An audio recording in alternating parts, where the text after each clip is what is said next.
గురించి చెప్పిన తర్వాత సాయన్న మీతో ఫస్ట్ ప్రాజెక్ట్, మీ ఏ ప్రాజెక్ట్ అయినా మీ కథ ఎంపిక నాకు బాగా నచ్చింది.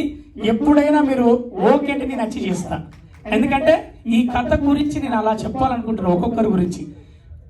చరణ్ అర్జున్ మ్యూజిక్ డైరెక్టర్గా ఆయన మనకు చాలా పాటలు మనం వినుంటాం, అన్నదమ్ముల పాట వినుంటాం, మన రేవంత్ రెడ్డి గారికి రాసిన పాట వినుంటాం.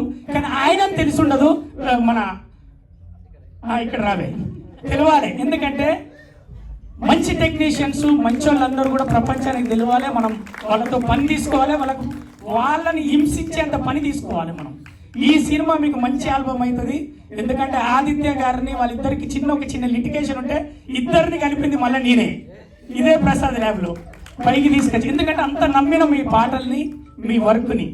ఆ తర్వాత బేబీ హిట్ ఇచ్చాడు బాబీ, ఇక్కడ ఉన్నటువంటి అన్నయ్య. ఇప్పుడు కూడా ఈ మంచి సినిమా హిట్ ఇస్తాడన్న నమ్మకం మాకుంది. మాతో పని అలా ఫాస్ట్గా తీసుకున్నారు. రెండోది ఏంటంటే రమేష్ చెప్పాల గారు ఇలా ఒక్కొక్కరి గురించి చెప్పుకుంటూ పోతే టీజర్కే ఇంత చెప్తే ఎలా అని మీరు కనిపిస్తుంది. కానీ ఇక్కడ కనపడ్డ అక్కడి నుంచి ఇక్కడ వరకు ఆ అమ్మాయిలు కావచ్చు. అన్న మాస్టర్ మీ గురించి ఇప్పుడు చెప్పాలి. మంచి కొరియోగ్రాఫరు అన్న, నేను ఎక్కువ డాన్స్ చేయలేనన్నా అని చెప్పిన. ఎందుకు అన్నాడు, కమాన్ పట్టీలు గట్టిగా లేవని చెప్పిన.